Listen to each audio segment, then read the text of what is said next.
شرور أنفسنا ومن سيئات أعمالنا من يهده الله فلا مضل له ومن يضلل فلا هادي له أشهد أن لا إله إلا الله وحده لا شريك له وأشهد أن سيدنا محمدا عبده ورسوله اللهم صل وسلم وبارك على سيدنا محمد الفاتح لما أغلق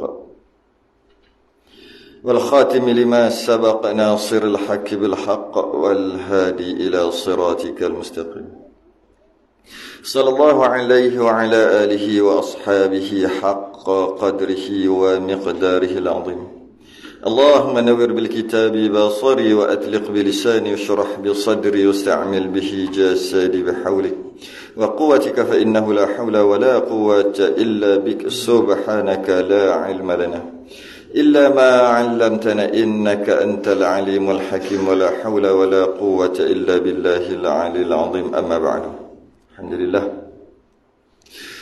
terafa'kan kesyukuran dan terima kasih kita Allah Ta'ala pada malam ni sambung kitab Majmu' Thalathi Rasail, himpunan 3 risalah. Kita ada berhenti pada risalah yang pertama pada khatimatun muka surat 20 Rumi, khatimatun simpulan, khatimatun jawi-jawi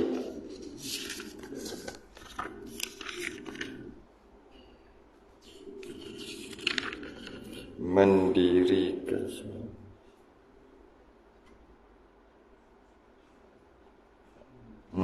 muka surat 10 jawi, muka surat 10 jawi, khatimatun tengah-tengah tu.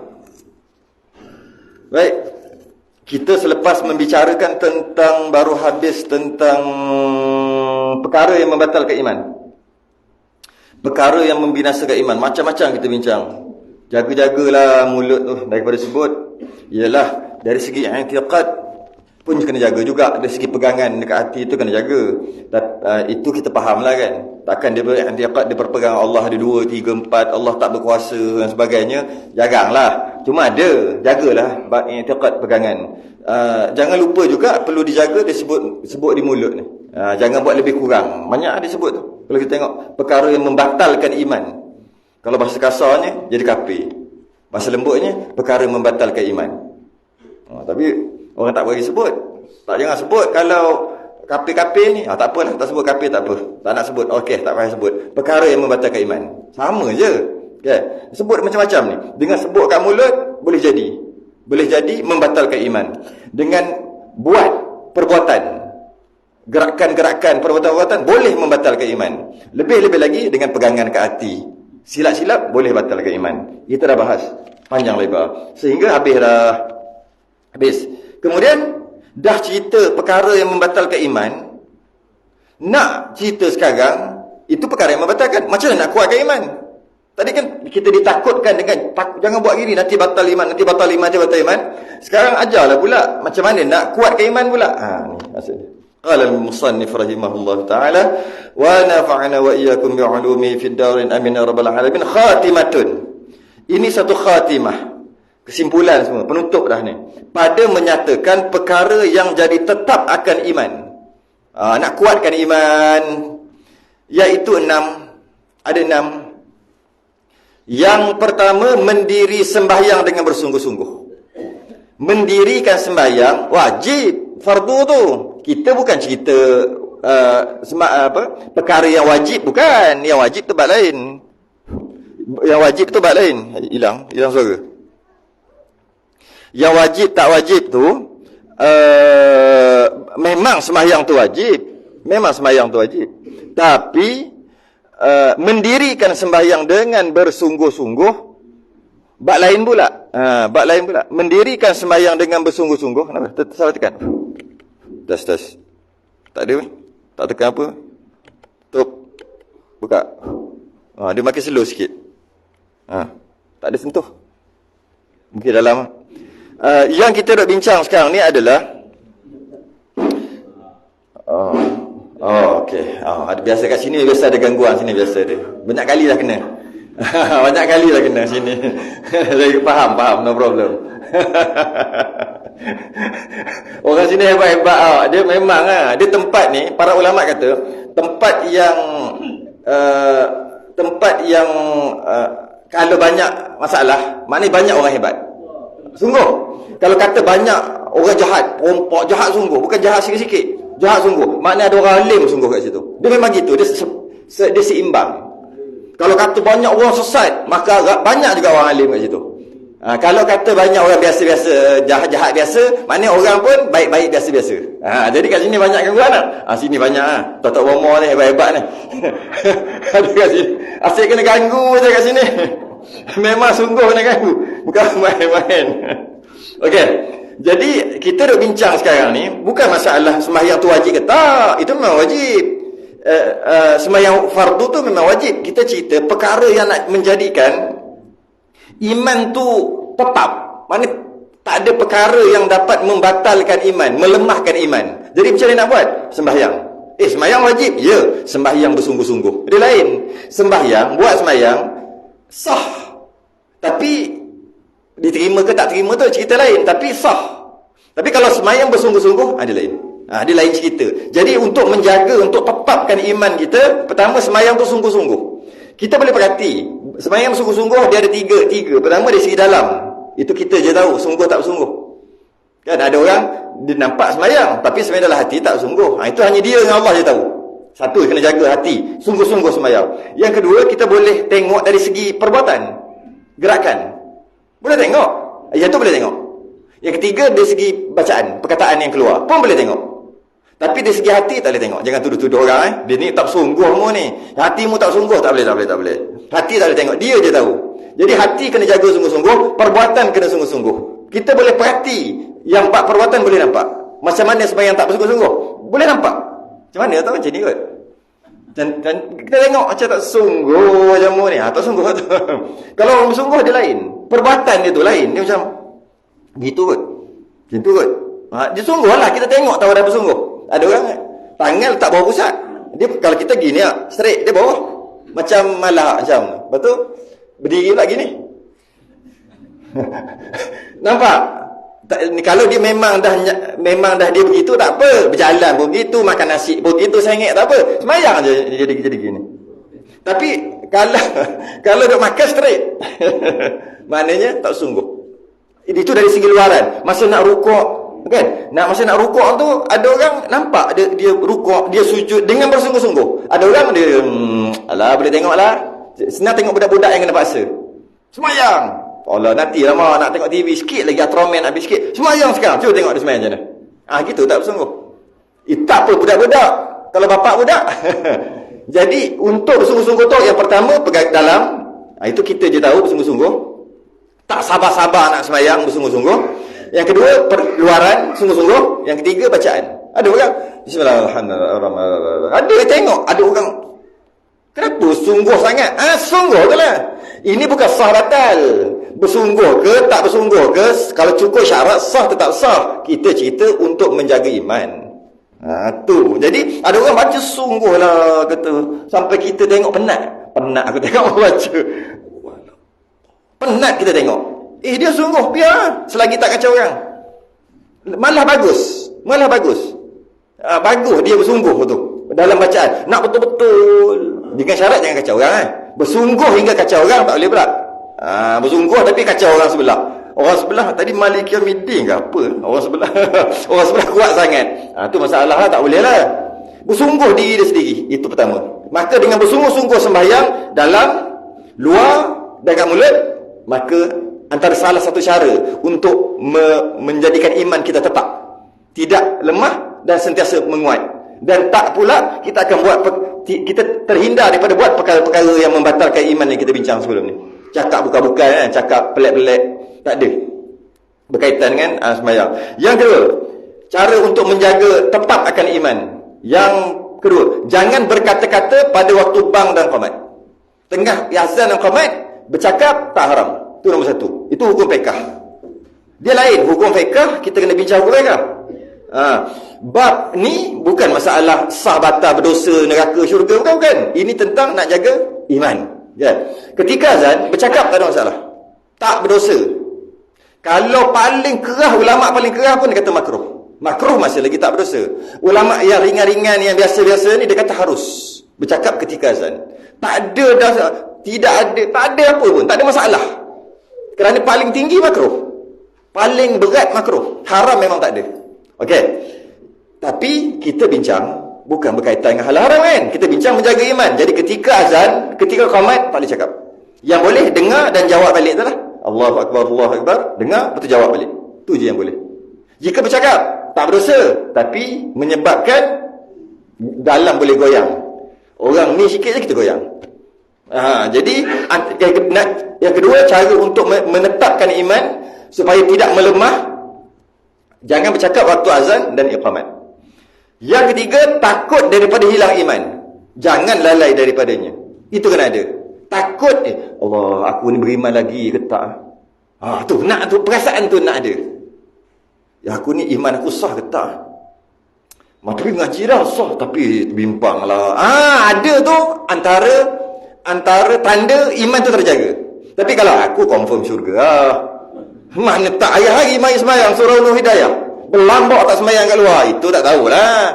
Mudah-mudahan kita doa di syurga jugalah. Tapi kita confirm dah, confirm sebelah kaki lah syurga dah. Tunggu sebelah kaki je lagi. Something wrong tu. Ada masalah kita tu. Sebab antara orang yang imannya terjaga adalah dia risau takut hilang. Takut hilang iman. Risau, ngaji dah, tapi betul dah ngaji, tapi tak tahulah Allah terima ke tak. Tu ada perasaan takut tu. Bila ada perasaan takut, dia akan tak lalai daripada iman dia, sentiasa jaga. Nak cakap lebih kurang tentang ketuhanan ke, nak bercakap lebih kurang tentang kerasulan ke, tak berani. Sebab sentiasa jaga. Jadi oleh sebab tu, jika takut hilang iman, sentiasa ada takut hilang iman, itu antara iman terjaga. Tak rasa takut hilang iman, antara iman tu bila-bila masa je boleh hilang. Jadi kan takut. Dia biasanya bila dah berumur, dia akan ada takut automatik. Mujur lah. Muda-muda ni tak ada hilang tak. Dia tahu dia beriman, aku mengaji beriman, tapi takut hilang iman tu tak ada muda-muda. Biasanya dah berumur, bila dah start mula sakit lutut.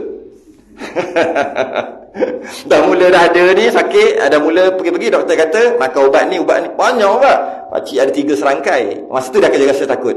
Baguslah tu. Kita nak takut tu, takut hilang iman, takut mati lah kan tidak beriman, masa tu dah ada dah. Itu antara rahmat. Sakit tu antara rahmat. Dengan sakit tu lah yang teringat, aku tua dah rupanya. Dah tua dah. Bila tahu tua, kalau kita tengok umat Nabi 60-70. Jarang-jarang je umur 98. Siapa lah 98? Saya saja je petik 98 tu. Tak kisah siapa pun. Jarang-jarang nak cari payah tu. Carilah, payah nak jumpa. Beribu orang, tak seorang pun payah nak jumpa. Lebih-lebih lagi kalau dia boleh aktif lagi, lagi payah nak cari. Okey, tu cerita lain lah tu. Jadi biasa 60-70 kan. Aku dah waktu tu dah lagi rasa risau. Lega lah, sepatutnya bersyukur lah dengan kesakitan tadi, sakit tadi, dan ada rasa risau. Bersyukur lah, sebab itu tanda iman terjaga. Yalah, benda yang kita sayang, kita risau lah. Iman tu sayang, jadi kita risau, takut hilang. Kalau benda yang tak risau, telefon kita 3310 biasa ingat 3310, ingat lagi tak? Nokia, bukan Nokia. Nokia tu lain. Ada lagi, Allah, ada orang pakai. Pertama kali saya tengok sejak berapa tahun ni orang pakai. Masya Allah, ini orang lama sungguh. 3310. Contoh. Bilal kita pakai 3310 kan. Okey.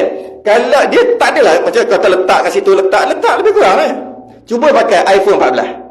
Dua pegang aja nak letak apa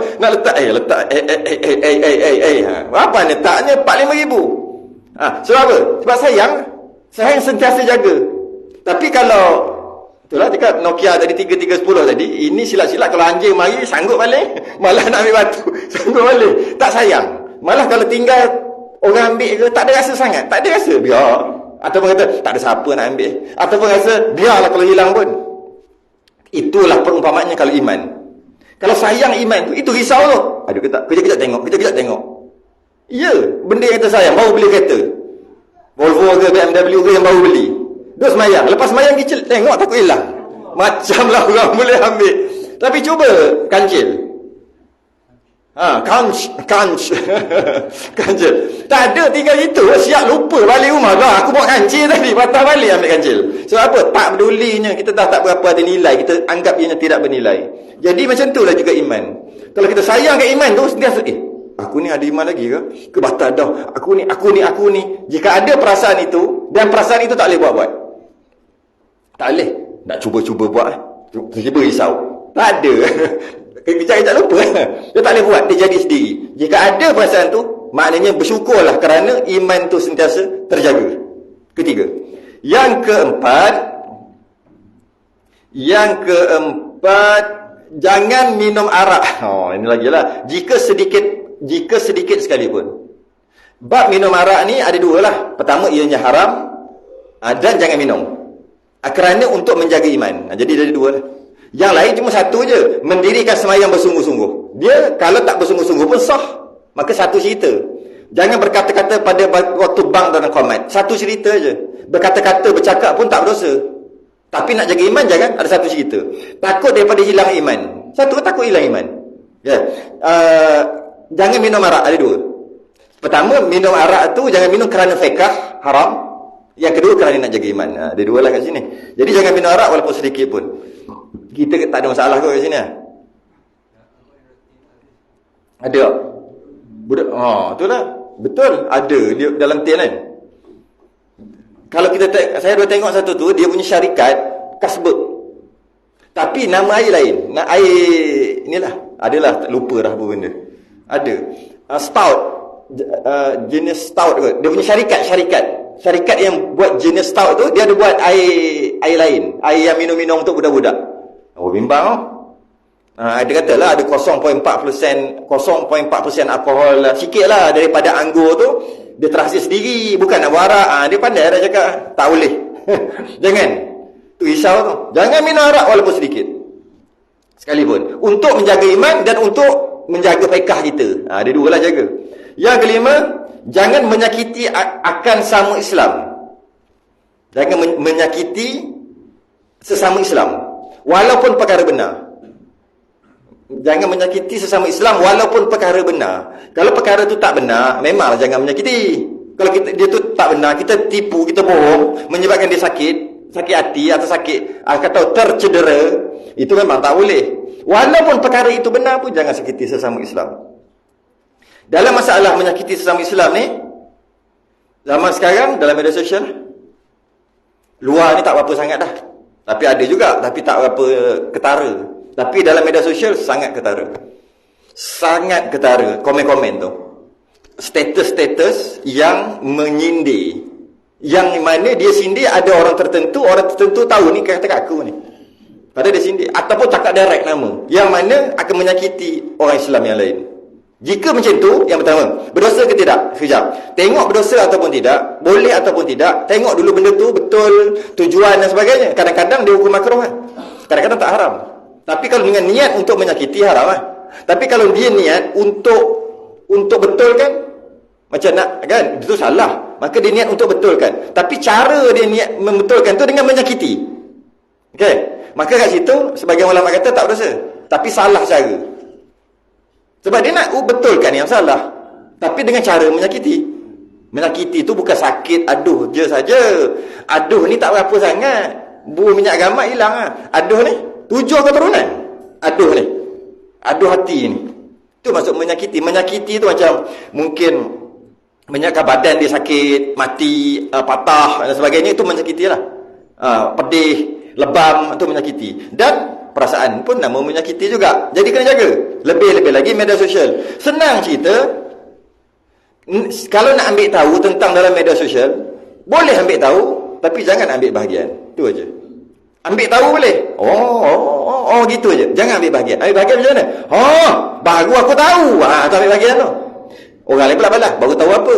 Nampak macam baik. Hari-hari sikit surau. Rupa-rupanya apa? Tu ambil bahagian tu.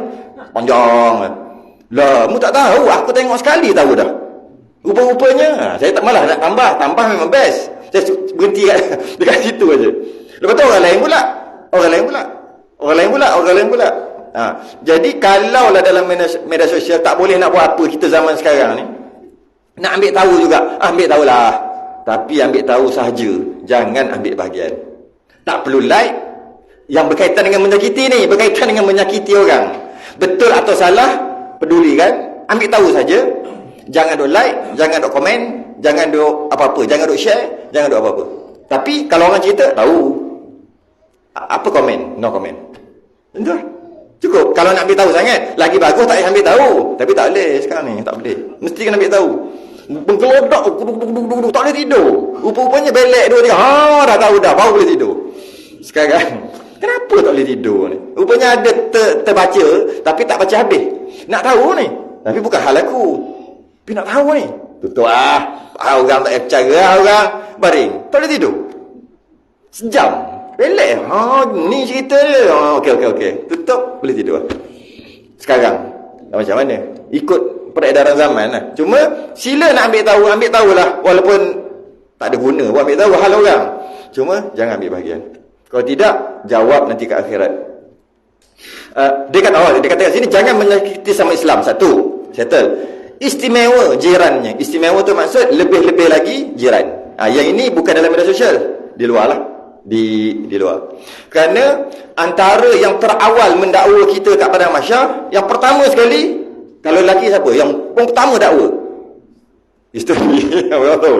Tu dulu yang kata tak apalah, kalau mati abang tak kahwin lain sungguh. Apa tu? Kalau mati jangan lupa tunggu abang kat pintu syurga. Tak kisah yang tu cakap, itu yang dakwa dulu. Yang kita duk sayang, bagi duit anak. Sayangnya bagi apa dia nak, itu akan dakwa dulu. First, yang pertama isteri, lepas tu anak.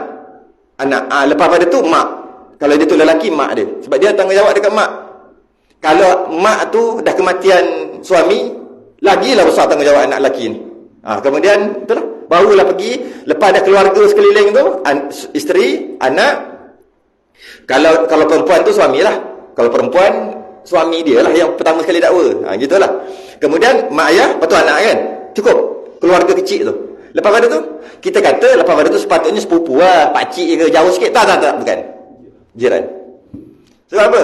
Dia duduk dengan kita, rumah kita, tepat mana agak-agak? Tepat ni je. Sejengkal aja. Dihalang dengan sejengkal aja dinding. Tebal dinding tu bawah mana dinding? Sejengkal tak? Tak usah ketua. Kita tahulah ada dinding, tapi tebal mana sangat dinding tu? Ni rumah dia, ni rumah kita. Kita hanya dipisahkan dengan tebal sejengkal aja. Dengan bapa saudara 300 km. Jauh. Dengan sepupu lagi jauh, duduk jauh lagi jauh. Tapi dengan jiran sejengkal. Habis dengan isteri satu bilik. Sebab tu dia dulu. Dengan anak dihalang dengan masih lagi satu rumah. Tapi dalam bilik yang berbeza. Sebab tu dia dakwa dulu. Jiran betul-betul. Jadi hati-hati dengan jiran. Kerana jiran antara yang terawal akan mendakwa dulu. Lepas tu baru yang lain-lain. Kita risau banyak hal kita dengan orang lain. Rupanya jiran dulu yang dakwa. Jadi jangan buat hal dengan jiran. Kata Rabi'atul Adawiyah. Rabi'atul Adawiyah ni wali perempuan. Bukan wali nikah kan? Wali tu lah kan? Wali Allah tu kan? Wali perempuan. Dia kata al-jar qabla dar. Jiran sebelum dar, kediaman. Jar tu jiran. Yajuru jiran. Jiran tu bahasa Arab. Dia bahasa Melayu. Daripada perkataan jara, yajuru jiran. Jadi jiran ni, jiran lah. Jadi kata Rabi'atul Adawiyah, ajar qabla dar. Jiran sebelum kediaman. Jadi kalau nak beli rumah, nak sewa rumah, bukan tengok depan tu ada parking ke tidak. Bukan. Pertama tengok jiran dulu. Jiran. Kalau jiran ni lain macam. Baik, cepat lain lah. Tengok jiran. Sebab jiran silap-silap bergaduh dengan jiran. Dia ambil air, dia letak apa plastik sampah tu kan letak kan bak sampah, lambat sikit esok baru mari ambil, lori mari ambil, bocor sikit, air mengalir mana? Lepas tu hujan, air busuk mengalir mana? Air sampah. Tu masalah tu. Baru satu, tak kira dondang TV, radio, macam-macam lagi ya. Kalau macam anak menangis, dimaafkan lagi.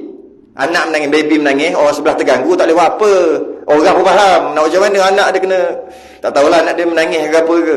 Tapi kalau TV, kalau radio, yang lain-lain lah, bising yang mengganggu. Saya ingat dulu, masa saya nak buat rumah dulu, dekat Ampang dulu, dia nak buat rumah lebih tinggi daripada rumah orang jiran sebelah. Ni tahun 89 tak silap, 88 macam tu, 85 lupa lah, 89. Nak buat rumah tu lagi tinggi, 2 tingkat. Mula rumah biasa, rumah kayu biasa, ada rezeki sikit nak buat 2 tingkat. Anak 8 orang, semua tak kahwin lagi, jadi nak buat besar sikit, buat 2 tingkat. Tapi rumah sebelah, rumah macam sama asalnya, rumah biasa, rumah papan biasa. Jadi bila nak buat, minta izin. Kenapa minta izin? Saya pergi sekali, masa tu kecil lagi, tak ingat masa tu darjah berapa, tapi pergi. Kenapa minta izin? Ni tanah kita, tak ada kena-mengena dengan dia. Kenapa minta izin dia nak buat rumah lagi tinggi pada dia? Kalau dia tak bagi, tak buat. Kita duduk berdebar, aku sedap nak duduk banglo. Masa tu kan, kalau 2 tingkat tu kira banglo kan. Tapi tiba-tiba 80,000 je buat. Dah zaman tu lah, saya habis 80,000 2 tingkat. Kita duduk seronok ni, kau tak usah pergi tanya orang sebelah. Kita duduk mai sini, jom pergi 2-3 orang nak pergi, minta tanya orang sebelah nak buat. Tahu apa minta izin apa? Minta izin takut angin tu terhalang. Biasa dia buka tingkap, angin masuk. Bila dah buat, masuk tak angin? Tak masuk dah. Mesti dia maki tak? Aku sedap-sedap biasa buka tingkap, tiba-tiba aku buka tingkap, angin tak masuk sebab ada rumah sebelah. Kita dah curi angin dia, mudah kata gitu. Jaga jangan jiran, jaganya. Ni nak buat kat mana longkang ni? Tak apalah, ambil kita, biar kita rugi, jangan orang rugi. Dari segi tanah, ini tidak elok tanah situ, tiba-tiba rasa macam kat sini, kenapa dia terpacak kat sana pula, dia punya penanda tu. Nak ukur balik, kena pakai duit lah, nak panggil balik. Tapi pelik lah rasa, tak, ni pokok manggih kat sini, ada memang ada kat sini, tapi tengok ada kat sana. Macam aku, rupa-rupanya dia alih. Ada jadi, tapi bila ukur balik, kantoi lah. Cuma pakai duit nak ukur tu. Baiklah pakai, nak kena panggil orang. Nak pakai duit pula, ke aku yang silap? Biarlah. Bila mati, anak-anak nak parai, dia baru ukur. Rupa-rupanya dah lama dah dia ambil. Banyak lah tu. Bukan sikit-sikit, bukan takat sejengkal 2, main 2-3 depa lah kena ambil. Hati-hati tu. Jiran tu hati-hatilah. Jiran hati-hati. Setengah ulama dulu kata, jiran ni maut tu mati lah. Maksudnya jiran hati-hati, maut. Dengan sebab jiran, faham maksud maut tu, bahaya. Keenam. Jadi jangan menyakiti sama Islam, nombor 1, untuk jaga iman. Yang kedua, jangan menyakiti jiran. Walaupun kita tak salah, tapi kalau kita tak salah kan, kita pun tak salah. Dengan kita buat gitu sebab kita tak salah, dia sakit. Baik tak apa, mengalah. Yang penting jangan dia sakit. Kalau dia sakit, berdosa tak kita? Tak berdosa, sebab dia yang salah, bukan kita. Tapi bab iman tadi kacau lah sikit. Okey. Yang keenam,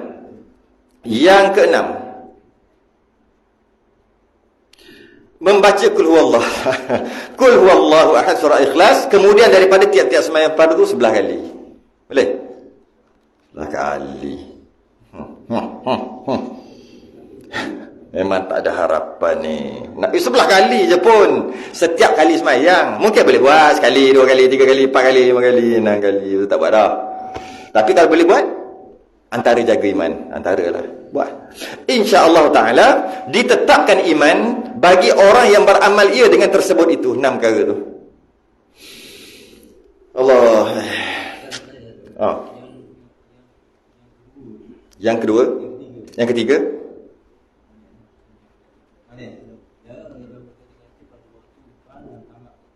bang dengan qama'ah. Nama kedua, yang kedua.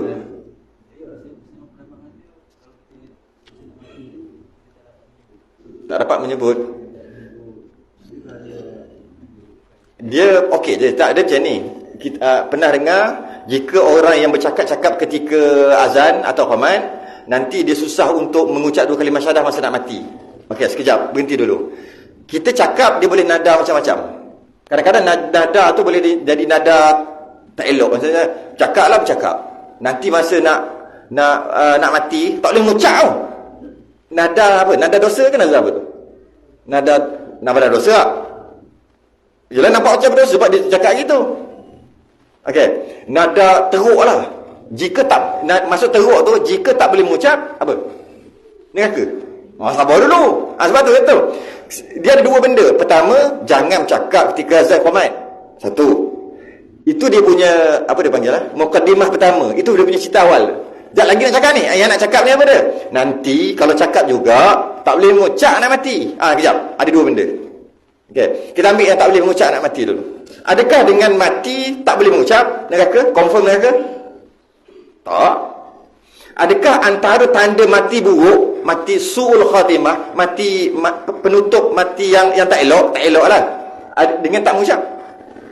Tak juga. Betul. Biar tak mengucap kan. Macam mana?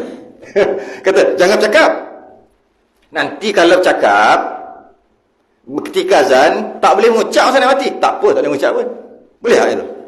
Boleh lah sebab tak mengucap. Kalau mati tak mengucap, adakah mati tu confirm neraka? Tidak.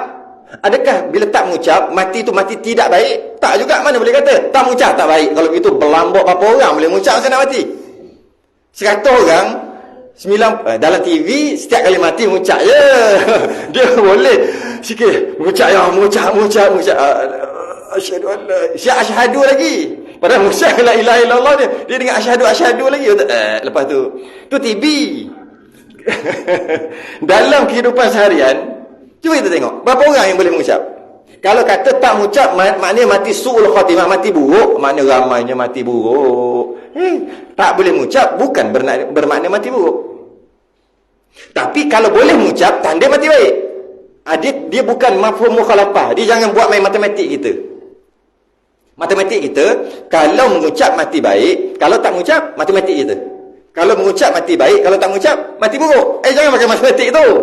Ini bukan matematik. Kalau mengucap, masa nak mati tu, mati baik. Kalau tak mengucap, okey, tak ada apa-apa. Mati buruk? Tak. Mati baik? Tak tahu. Tak ada apa-apa. Tak ada apa-apa.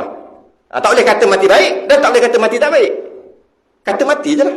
Tapi kalau dari peluh, masa meninggal, boleh kata mati baik. Kalau kering kontang, padang jarak padang terkukur. Dekat dahi dia. Keringnya. Apa? Tak ada apa-apa. Mati. Tu kita salah faham kita kat situ. Bila kita baca hadis ke ataupun fadilah-fadilah kelebihan-kelebihan yang mengatakan jika begini mati baik, kita terus buat kesimpulan kita sendiri. Kalau sebaliknya tak baik. Siapa kata gitu? Mati hari Jumaat mati baik. Kalau mati hari Senin, mati hari Selasa, kita nak kata mati tak baik. Tak. Bila ada tanda mati baik, sebab Nabi bagi tahu, mati baiklah. Tapi kalau sebaliknya, entah. Mungkin baik, mungkin tak baik. Tu je. Macam tu. Sama lah yang lain-lain. Jadi, bila bercakap ketika azan, nanti mati tak boleh mengucap. Nanti dulu, mati tak boleh mengucap, tak boleh kata mati baik, dan tak boleh kata mati tak baik. Okey, dah tahu kat situ. Tiba-tiba kata, jangan bercakap ketika azan dan iqamat. Nanti tak boleh mengucap. Jadi tak ada masalah lah tak boleh mengucap. Cuma macam ni. Dia punya tujuan nak cakap macam ni. Jangan bercakap ketika azan dan iqamah. Nanti mati tak boleh mengucap. Okey. Maknanya nanti mati, kami semua tak boleh nak cakap kamu mati baik. Tapi bukan kata mati tak baik. Cuma tak boleh kata, mati baik. Kalau kita boleh kata mati baik gitu. Tapi kalau ada tanda, dahi berbeluh antaranya. Antaranya mengucap 2 kalimah syahadah. Kita dengan semangat nak kata, mati alhamdulillah, mati baik. Gitu kan? Kita akan cakap. Tapi kalau dia tak mengucap, kita kata, insyaAllah mati baik, ni orang baik. Kita kata gitu je. Tak ada pun semangat lah. Jadi nanti kalau mati, taklah semangat-semangat kami nak kata mati baik. Sebab tak ada tanda. Bila tak ada tanda, kita kata sangka baik. Mati baik. Jadi dekat sana, mati baik. InsyaAllah mati baik. InsyaAllah. Cuba ada tanda. Mati bau wangi. Wangi. Bau apa ni? Siapa pakai minyak wangi ni? Tak ada. Wangi. Agak-agak kita cakap macam ni. Viral. Mujur wangi tak boleh masuk dalam Facebook dalam TikTok. Kalau wangi boleh masuk, kita kena masuk dengan wangi-wangi dalam tu. Orang buka, hui, wangi. Kalau boleh. Sebab apa? Sungguh kita nak bagi tahu jika ada tanda. Tu je dia punya tu. Sebab bila sebut, kalau bercakap ketika azan dan iqamah, nanti mati tak boleh mengucap, bunyi macam tak boleh mengucap itu mati buruk. Itu yang salah. Bukan. Cuma kita tak boleh nak bersungguh-sungguh untuk mengatakan dia baik. Cuma kita kata sangka baik, dia mati baik. Jadi jangan salah nada. Okey je sebenarnya. Cuma tapi jangan belajar. Tapi kalau cakap macam ni pun agak melampau. Biar tak mengucap pun belum tentu mati buruk. Macam tidak mengharapkan mengucap seolah-olah macam tahir tak boleh juga. Jadi cuma jika benar sekalipun dengan bercakap ketika bang dan qamat menyebabkan tak boleh mengucap nanti pun tak menunjukkan apa-apa. Dan tujuan saya sebut ni bukan nak bagi tahu lepas ni azan pakak-pakak bercakap, bukan. Jangan buat keputusan sendiri. Dia buat keputusan sendiri ya. Dia panggil istilah dalam fiqh, dia panggil mafhum mukhalafah. Mafhum mukhalafah ni tak disebut, tapi dapat dipaham kesimpulan dibuat daripada perkataan itu. Janganlah main mafhum mukhalafah yang saya, janganlah. Maksud di sebalik, janganlah. Jangan gitu. Cakap yang tu itu je. Jangan kalau jadi maknanya tak ada mana-mana. Satu. Jadi tujuan orang cakap macam tu, pertama, tak elok bercakap ketika bang dan qamat. Kenapa tak elok? Menyebabkan tak boleh nak menjaga iman. Tu je. Dan tak hormati seruan yang agung. Apa? Allahumma hadhihi da'wati tammah, seruan yang sempurna. Tak hormat. Negaraku bila baca elok orang teguk. Negaraku, kita tak bergerak. Tiba-tiba azan buat macam tu bercakap. Macam tu lah. Azan, seruan tu lebih daripada lagu negaraku. Kenapa berdiri tegak? Saya kadang-kadang geram pun berdiri tegak geram. Bukan marah lah, tak ada masalah. Tapi masa azan kita tengok, dia tak ada berdiri tegak, patut azan. Tak percaya ke orang? Asyhadu anna. Jawab, berdiri tegak. Itu patutnya. Ini tak. Negaraku bangun. Orang cakap dululah. Orang cakap, saya tak tahu orang cakap. Dalam paru wayang pun bangun dulu. Ada negaraku, tengok. Semua tak berani nak masa dia masuk paru wayang. Dulu. Sebelum start cerita dia kata, ada kan bunyi negaraku. Pakak-pakak bangun dalam paru wayang. Paru wayang tu kat bangun. Keluar pada tu, ada azan dekat masjid. Allahu Akbar, Allahu Akbar. Makan lo lapar. Sedap tengok cerita tadi. Popeng bercakap masa azan. Apa benda lah kita ni. Lepas tu nak syurga Firdaus konon. Konon-konon. Itulah kita. Masalah kan? Masalah kita. Mujurlah ianya bukan berkaitan dengan dosa pahala. Kalau ianya dosa pahala, dia cuma ada makruh tu. Kalau dosa pahala, teruk sungguh kita. Mujur. Mujur. Jadi okey, itu yang keenam. Insya-Allah taala ditetapkan iman bagi orang yang beramal ia dengan tersebut itu. Okey. Maka sama lagi bukan. Dan ini kemudian, ada kat situ. Dan ini kemudian daripada mengetahui akan ilmu usuluddin ahli-sunnah. Dia cerita yang lain dulu, baru dia cerita yang lebih penting. Dia kata tadi dengan mengamalkan 6 perkara ni dapat menjaga iman. Dia cakap seolah-olah itu yang nombor 1. Sebenarnya tidak. Yang nombor 1 yang ini. Dan ini, 6 perkara ini kemudian, selepas daripada mengetahui akan ilmu usuluddin ahli-sunnah. Jadi maknanya ilmu usuluddin dululah. Akidah dulu baru yang ini. Kita ingat dah jaga ni, selesai, boleh jaga, insya-Allah boleh jaga. Kita tengok Allah yang ni payah ni ngajar akidah. Memang ajar pada payah balik. Akidah dulu. Kalau akidah bukan akidah, tak tahu ilmu usuluddin, tak tahu akidah ahli-sunnah wal jamaah, tak guna 6 ni. Semayang pun tak guna, semua tak guna. Ni dia ada baca kat sini. Apa maksud ilmu usuluddin? Ilmu asal agama. Iaitu ilmu aqidah, membicarakan 3 perkara tentang Tuhan, ketuhanan, tentang kerasulan dan tentang sam'iyat, perkara langit kita salah. Macam syurga, neraka, apa kan, perkara langit. Jadi 3. Ketuhanan, kenabian, ada panggil apa bahasa Melayu, gaib kan? Perkara gaib. Perkara gaib. Apa tu gaib? Apa? Azab kubur. Dosa pahala. Kan, contoh Tuhan. Bila sebut Tuhan, cerita tentang Tuhan lah. Tak ada cerita tentang neraka. Sebab neraka tu bukan Tuhan. Maka tak ceritalah. Ketika menceritakan tentang Tuhan, tak cerita pasal neraka. Dosa pahala. Ketika mencerita tentang Rasul, cerita tentang Rasul, diri Rasul lah. Tak ada cerita tentang akhirat tak akhirat. Yang ketiga ni, tentang sam'iyat ataupun perkara gaib, ataupun itulah syurga, neraka, dosa, pahala, azab kubur, mizan, haud, kolam Nabi, apa semua tu. 3. Ini bila sebut usuluddin 3. Kalau sebut fiqh apa? Fiqh. Kalau usuluddin 3. Macam tu. Fiqh 4. Kan? Fiqh 4. Ibadah, dia panggil ibadah, muamalat, munakahat, jenayah. Jenayat 3. 4. Kalau sebut fiqh 4. Yang kita duk baca-baca ni, ibadah je lah. Tak sampai masuk muamalat. Tak apa nak masuk, sikit-sikit masuk muamalat. Munakahat, jauh. Hari tu baca dekat satu tempat tu, kitab apa? Apa lupa dah satu kitab tu. Kitab tentang munakahat lah. Sekejap je. Dua kali, 3 kali stop lah. Pedih dengan bau sikit. Munakahat, muamalat, penimbalan, jual beli riba. Sedih aku. Asalnya duk buat riba laka. Kita muhimmah gitu, lupa lah. Kita muhimmah 3 kali ke tak silap. Kali pertama mukadimah, masuk muka surat pertama, baris muka surat pertama, baris pertama. Kali seterusnya muka surat kedua, muka surat pertama, baris yang kedua. 2 baris kan? Lepas tu stop. Sebab apa? Pedih. Semua salah. Ustaz seorang je surga, kami semua neraka. Macam orang perempuan je kan ni. Kita muhimmah perempuan. Macam asyik rasa apa? Habis ini salah. Semua salah. Memang dah salah lah, macam mana? Munakahat tak ngaji. Munakahat. Muamalat. Bila belajar je muamalat, ni riba. Allah. Kereta riba. Takkan nak jual kereta.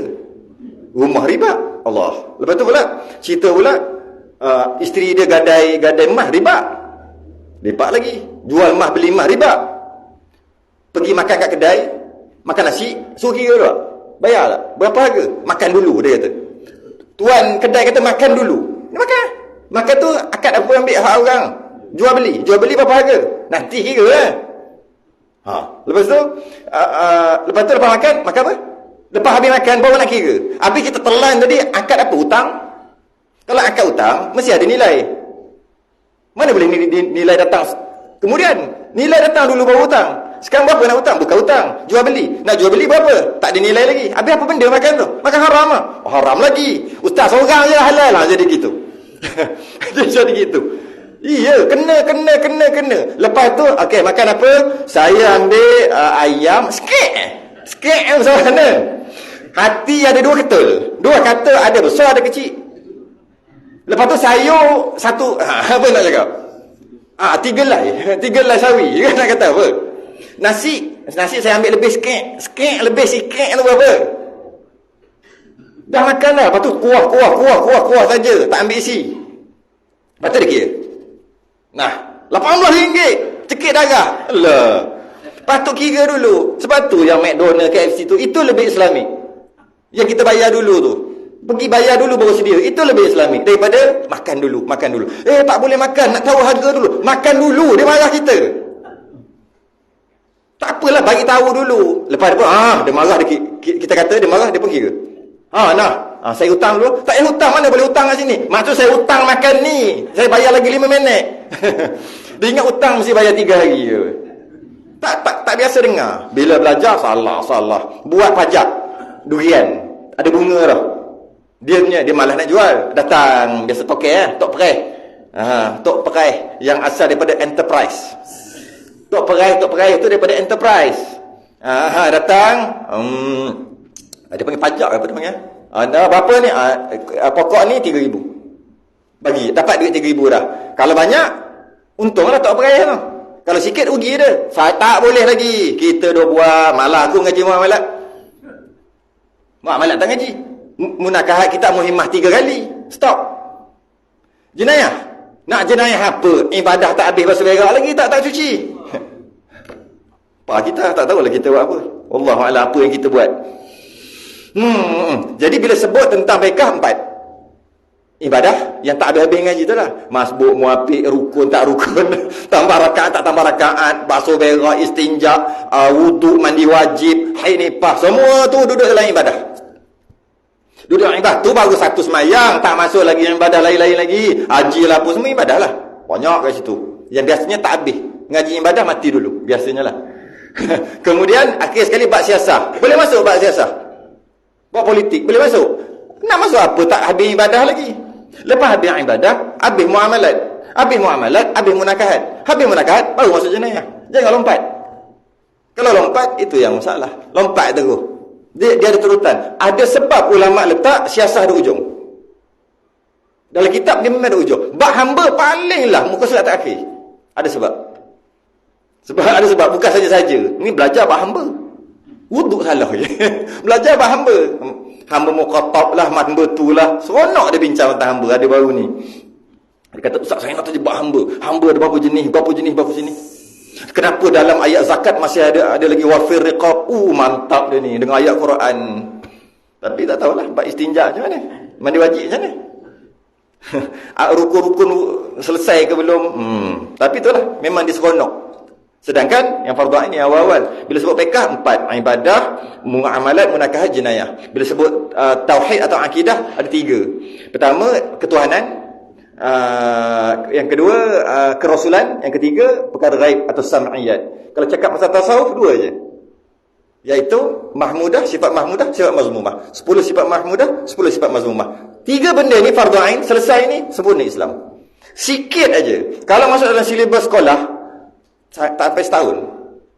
Kalau masuk dalam silibus sekolah darjah 6 ke, tingkatan 2 ke, masuk dalam sukatan pelajaran sekolah, tak sampai setahun. 3 ni selesai fardu ain.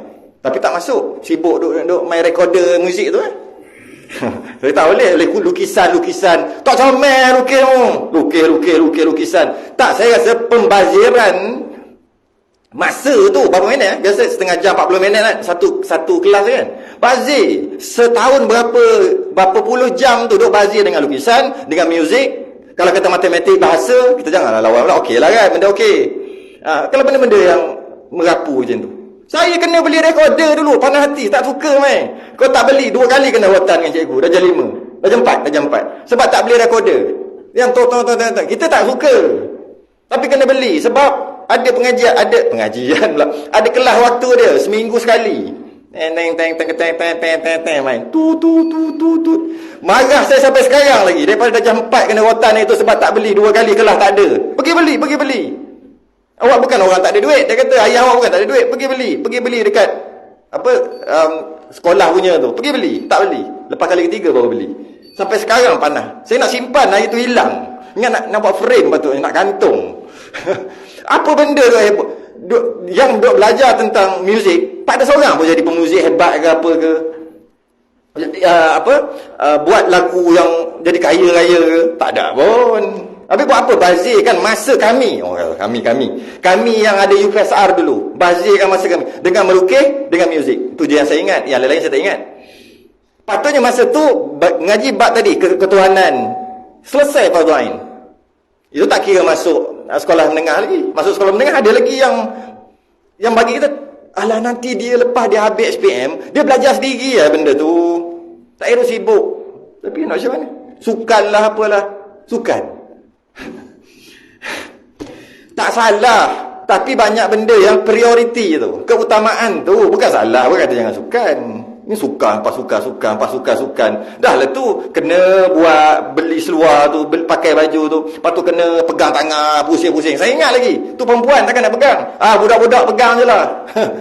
Tak boleh aku buat ni. Cukup. Okay, setakat tu. Kita baca sikit lagi. Nak habiskan sikit je lagi ni. Dia tak habis. Luahan perasaan. Pelajar sekolah rendah 80-an. Saya sekolah rendah 80-an. Memang kita dah ada kesedaran agama sikit-sikit. Tapi sistem pengajian kena ubah. Boleh? Kena ubah. Ubah. 12 bulan.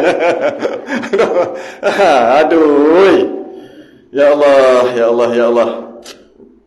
Okey, barang siapa maka barang siapa mengetahui ia akan ilmu usuluddin, ilmu akidah ini, akan sebagai mengetahui akan sebagai mengetahui yang tahqiq, yang jazam, yang sungguh-sungguh lah. Tahu sungguh, tahqiq sungguh. Patat, tahu tu, yakin sungguh. Okey? Tahu apa? Ilmu usuluddin. Bila sebut usuluddin, tiga ketuhanan, kerasulan, sam'iyat. Maka telah sempurnalah imannya. Sempurnalah iman dia. Dengan dia tahu tiga perkara tadi, usuluddin. Dan sahlah semayangnya. Baru sah semayang. Ya? Dan segala amal yang lain daripadanya, sedekah, baca Quran, zikir, semualah. Apa-apa kebaikan yang dia buat, barulah dinilai, ada nilai di sisi Allah. Dan jika tiada mengetahui akan dia, kalau tak tahu usuluddin, tak tahu tiga benda, ketuhanan, kerasulan, tentang tasawuf tadi.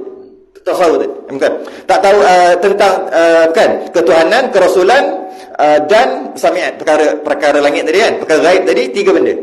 Okay? Tak tahu ni, jika tiada mengetahui akan dia, maka tiada sah sembahyang. Tak sah dengan maksud bukan tak sah pekah. Pekah sah. Tak sah maksud tidak diterima. Tak dinilai. Fatakunu ibadatuka haba'an mansurah. Jadi debu bertebangan je. Sebab tak ada akidah tadi. Kerana tiada mengetahui ia akan Tuhan yang disembah dan diibadahkan dia. Tak tahu Tuhan yang disembah, sembah je lah. Maka sembahyang dia tak ada nilai, sedekah tak ada nilai, semua tak ada nilai. Tak ada nilai langsung. Maka penting ilmu usuluddin, tapi dia memang itulah pening belajar dia. Kalau apa? Kadang-kadang sebab istilah-istilah, kadang-kadang cara mengajar macam-macam lah masalah. Kadang-kadang sebab kitab lama sangat, kadang-kadang memang malas dah. Tengok kadang-kadang bercampur, malas campur tak faham. Dah kenapa tak faham? Sebab kuliah setahun 10 kali. Yalah, sebulan sekali, setahun 12 kali. Tapi tolak Ramadan, tolak air raya, setahun 10 kali. 10 kali tu dia datang 3 kali. Lepas tu kata tak faham akidah. Memang. Memang. Akidah dia tak boleh ponteng. Tak boleh.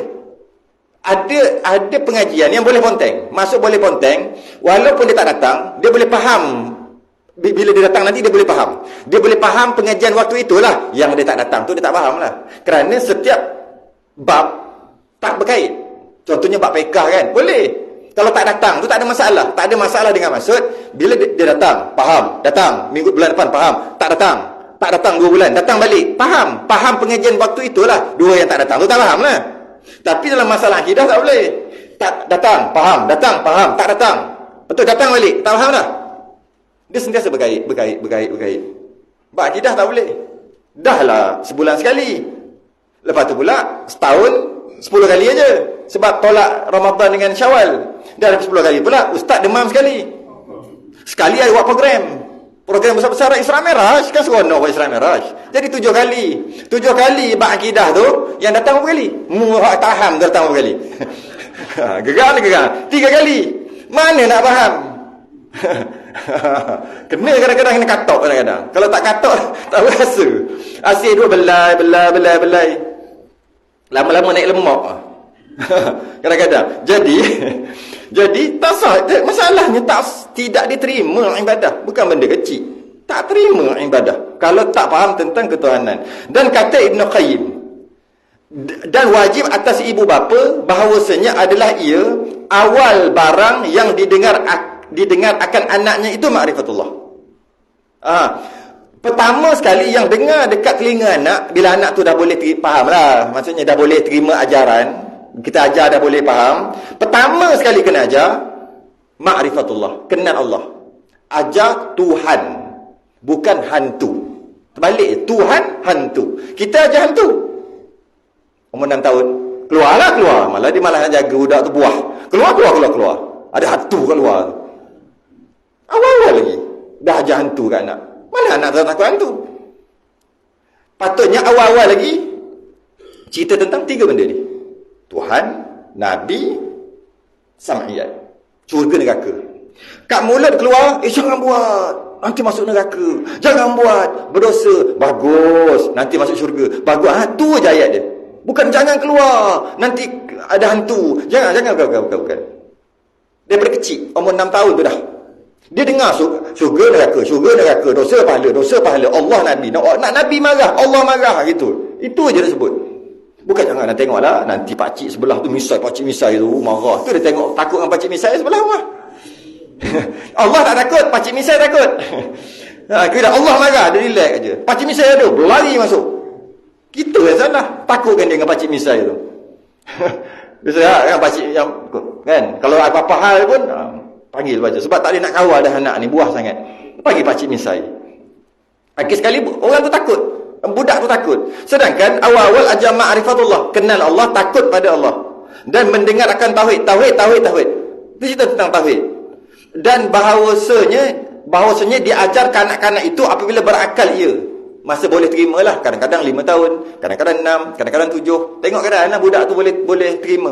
Kalau dia boleh kata, ambil basuh kaki, dia pergi basuh. Boleh ajar lah tu.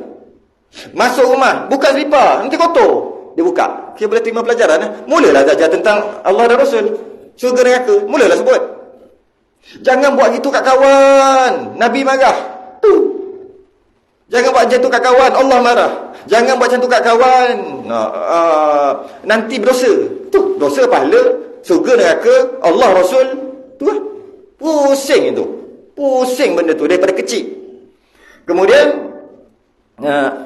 apabila berakal ia akan barang yang wajib bagi Allah dan barang yang mustahil atasnya dan barang yang harus. Nak cerita tentang 20 sifat yang wajib. Budak umur 7 tahun patutnya. Tapi kadar penerimaan otak dia lah. Jangan cerita ta'alluq suluhi qadim.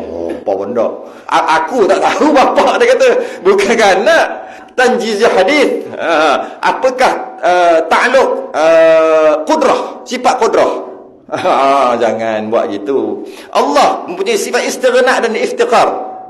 Tak perlu. Umur 7 tahun buat cara 7 tahun. Kadang-kadang kita kalau itu bapak tak tahu. Yakni kerana ilmu usul ini ilmu tapak lah.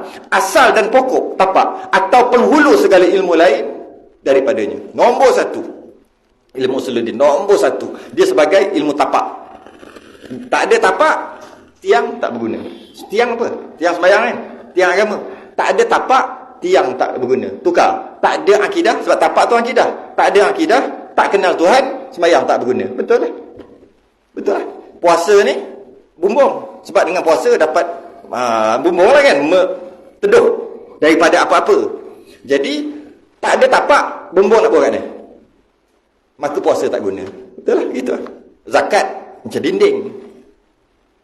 Okey, tak ada tapak, dinding nak buat kat ni? Tak guna. Malah tiang pun tak guna kalau tak ada tapak. Dan kita tahu, sembahyang tiang agama. Tak sembahyang runtuh agama. Betul. Tapi tiang-tiang pun kena ada tapak. Nak buat atas langit, nak buat atas udara. Mesti ada tapak. Tapak tu ilmu akidah. Tu dia kata tu asas ataupun pokok. Bukan pokok. Bukan pokok. Pokoknya tu pokok tu. Bukan pokok. Kan? Penghulu, ketul. Yang nombor 1 lah. Wallahu a'lam. Dia kata last. Memang elok lah wallahu a'lam kita pun. Habis. Dan bermula syarat sah taubat. Allah dah sedar lah. Sebelum ni cerita perkara yang membatalkan iman. Lepas tu cerita pula menjaga iman dan ditakutkan dengan ibadah yang tidak sah. Tak diterima, bukan tak sah, tak diterima. Sah tapi Allah tak terima. Lepas dah takut dah ni, taubat. Taubat lah. Dia ajar pula cara taubat. Bagus kita. Dia ajar pula taubatnya macam ni. Jangan taubat Astaghfirullahalazim. Itu bukan taubat. Itu bukan taubat. Taubat ni apa? Takrif taubat, cara taubat. Bukan taubat je Astaghfirullahalazim. Taubat je baca Quran. Taubat je pergi semayang. Itu bukan taubat. Itu semayang. Taubat je belajar Quran. Itu bukan taubat. Itu belajar Quran. Taubat je apa? Taubat je tutup aurat. Itu bukan taubat. Itu tutup aurat. Taubat lain, tutup aurat lain. Ini bila taubat baru tutup aurat. Bila taubat baru semayang, baru taubat, baru baca Quran, baru berzikir, baru itu, baru ini. Itu perbuatan itu bukan taubat. Dia suka-suka je. Aku dah taubat dah, patut semayang. Tak ada kena-mena semayang dengan taubat. Semayang tu kewajipan. Taubat ni dah buat dosa. Tiba-tiba gitu kan. Akhir-akhir tak apa, dah istighfar banyak kali. 18,000 kali istighfar astaghfirullahalazim. Tak guna. Itu bukan taubat. Itu berzikir. Apa benda taubat-taubat ni? Syarat sah taubat ada 3. Kalau berkenaan dengan orang jadi 4. Akan datang. Tangguh dulu. Kita sedang tasbih kafarah dan surat subhanakallah wa hamdika asyhadu an la ilaha illa anta astaghfiruka wa atubu ilaik. Bismillahirrahmanirrahim. Wal 'asri innal insana lafi khusr illa alladziina aamanu wa 'amilus wa tawassaw bil haqqi wa tawassaw bis sabr. Assalamu alaikum warahmatullahi wabarakatuh.